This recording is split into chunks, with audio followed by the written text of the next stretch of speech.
Now, this is just me and you talking. Nobody else, just me and you. I'm gonna let you know now, there is a surprising ending to this, but don't skip ahead because there's a lot of good things in between. But I'm only gonna tell you about this. All right, nobody else. Just keep watching. Don't skip ahead. My name is Dorian. This is SCN Comics. We are continuing our coverage of Immortal X-Men with number 15. So our story starts off at Orchis safe house number 12, where Sebastian Shaw has sent Selene to go talk to the mercenaries that keep running from the island. Now they keep saying that there's monsters on the island. Sebastian Shaw knows damn well there ain't no monsters on the island. What he doesn't know is that Professor Xavier's on the island and he's creating these monsters in these dudes' heads. Now Selene has telepathy. She's extremely powerful.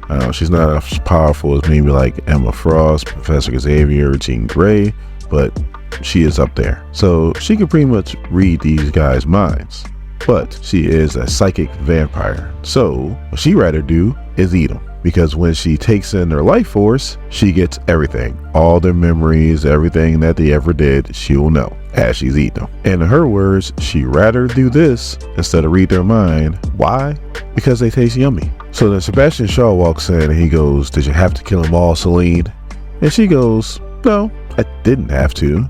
But then I thought, if I wasn't meant to eat people, then I'm sure they would have been made to taste less delicious." And then she continues, "That was the problem with your little island. You think you could put up a mutant flag and that was enough to wrap up everybody in. I don't want to live on a happy little island of paradise. I don't want to be freed of my oh so terrible curse. I want to eat people." So then Sebastian Shaw's like, "Enough of the grandstanding, Selene. I bet that worked in Carthage real well." Now, for those who don't know, Carthage is a city in Africa that is like over 3,000 years old, or maybe a little bit under 3,000 years old. Anyway, that's his way to pretty much say that Selene is very old. She is immortal, and between her and Apocalypse, it's a debate to see which one came first, but they're both up there. So then he goes, "So what you find out?" And she goes, "There's no fingerprints, there's no psychic tampering. In other words, somebody is very good at what they do." And Sebastian Shaw's like, "Xavier, that's good, because we can handle him." So now it cuts to the Kieron perimeter, and you got Sebastian Shaw and Selene, and now they got a new group of Orchis mercenaries. And Sebastian Shaw goes, "Okay, Selene, test them." And Selene goes, "All right, boys, throw yourselves into the water and forget to breathe." And she's like, "Those are pretty good. They're shielded. Where'd you get them from?" And Sebastian Shaw's like, "I built them."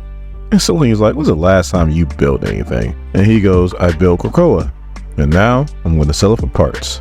No room in this business for sympathy, girl. Krakoa's a grave, and somebody got to rob it." And Selene goes, "Who's grandstanding now?" So Selene pretty much tells the mercenaries that they need to make sure that they secure the external gates.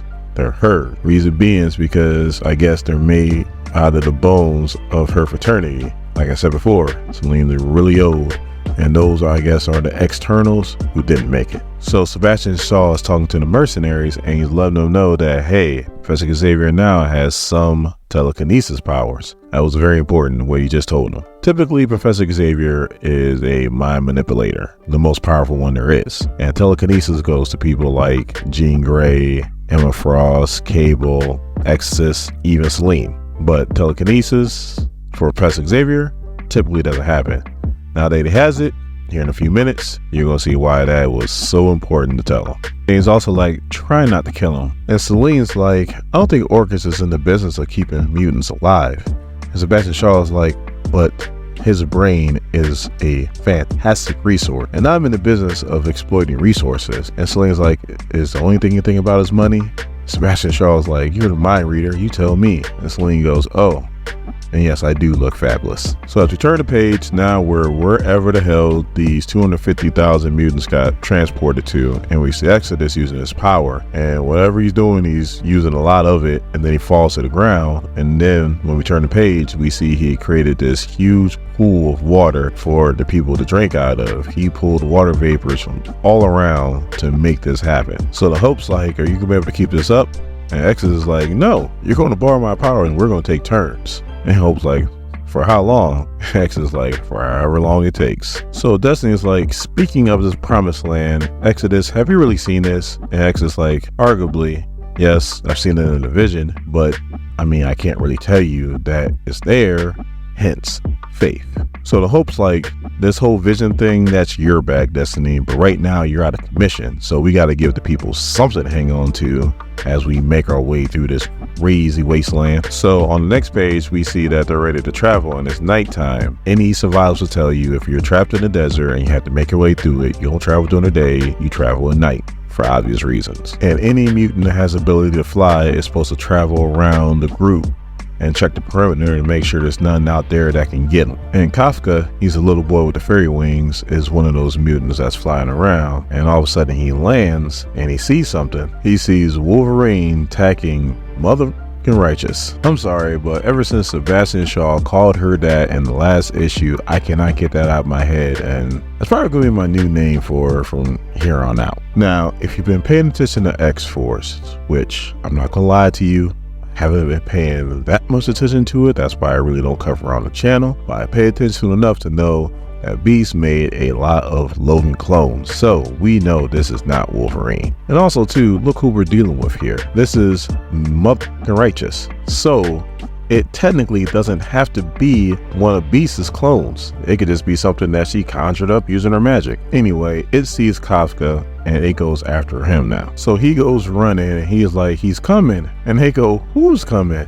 And he goes, Mr. Logan. And then 4 others pop up out of nowhere magically. So the clones are starting to attack and kill the people. Exodus is like, we're being tested. And Hope's like, well, let's pass the test. What are you going to do? And X is like, I got it. So he uses his powers, he lifts up all the Logans in the air and he pretty much pops them and they come raining down on everybody. So the Hope goes to Kafka and she's like, are you okay? And he's like, I got stabbed a little bit. And he goes, oh, I'm standing next to an 8-foot angel that popped all the Logans. Please don't pop me, Mr. Angel. And he's like, I don't pop anybody but Beast. And you're not a beast. So then Mother Righteous is talking to everybody and she pretty much tells them that she is a mutant. Now I don't know about her being a mutant, but I can tell you one thing, she is a Sinister because she is foolish and she's put on this dog and pony show acting like that she was called through the gates too, and that's why she wound up right where they're at. So then Hope goes and uses her powers to kind of check, and she's even full of hope. Hope's like, it could be a massive power, it could be a small power. I can't really tell right now because it's latent. So Mother Righteous is laying this mutant thing on thick. She's like, now I'm mostly magic and I know what you guys did to that Scarlet Witch character. And me, I'm as scarlet as it gets. Touche, Kieron Gillen. Touche. So now it cuts back to Krakoa and the mercenaries made it onto the island and Professor Xavier comes out the woods and goes anti-psionics. Very well. And they start busting at Professor Xavier.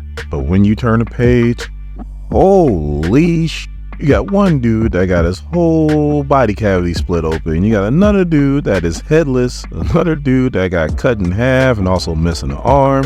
You got another dude standing back, laying back there, that is missing both arms. I mean, telekinesis. How about demokinesis? Like, damn. Like, I don't think I've ever seen somebody with telekinesis just take people out like that. And Professor Xavier just sitting there and he's like, no more. So you can tell this dude ain't playing no games. So on the next page, Mother Righteous was pretty much like, hey, I saw a spot up ahead. Follow me and I can show you. And then you look and it's the Atlantic side of Krakoa. And everybody's like, oh, Promised Land. Now, if you watch my Hellfire Gala video, you know what this is. But for those who didn't, this is a snippet. Now, the next page, we see Mother Righteous at one of the gates. And it doesn't really break down what she's doing. But all of a sudden, on the next page, we see that she is pretty much taking the Atlantic island of Krakoa and she's putting it into like a ball. Now, why she's doing that, who knows? I just feel like it's better mentioning because we're going to see what happens later on. You never know. She actually might be on the X-Men side. I highly doubt it, but she might. So we know she's playing the mutants. We know she's playing them. But she also played like Orchis hard because she pretty much stole the Atlantic side of the island right underneath their noses. And she also made sure that the mutants didn't go to Araco like they were supposed to, but they made it to wherever this place is. So yeah, she's definitely playing Orchis like hard. But then on the last page, like I told you guys, we have Apocalypse in Salmanor on the island with a Jean Grey, and you know she's dead, and another Wolverine clone. What the hell is going on here? Like, he's supposed to be on Morocco dealing with his wife. If he's going to show up anywhere, he should be showing up in X-Men Red. He shouldn't be showing up in Immortal X-Men. So I don't know if this is the real Apocalypse, is a fake Apocalypse, probably a fake Apocalypse, but it could be the real Apocalypse. And if it's real Apocalypse, why is it working with Mother Righteous? No, let me rephrase that. Mother Righteous. Why is it working with her? I got questions, and I guess those aren't going to get answered until we get to the next book.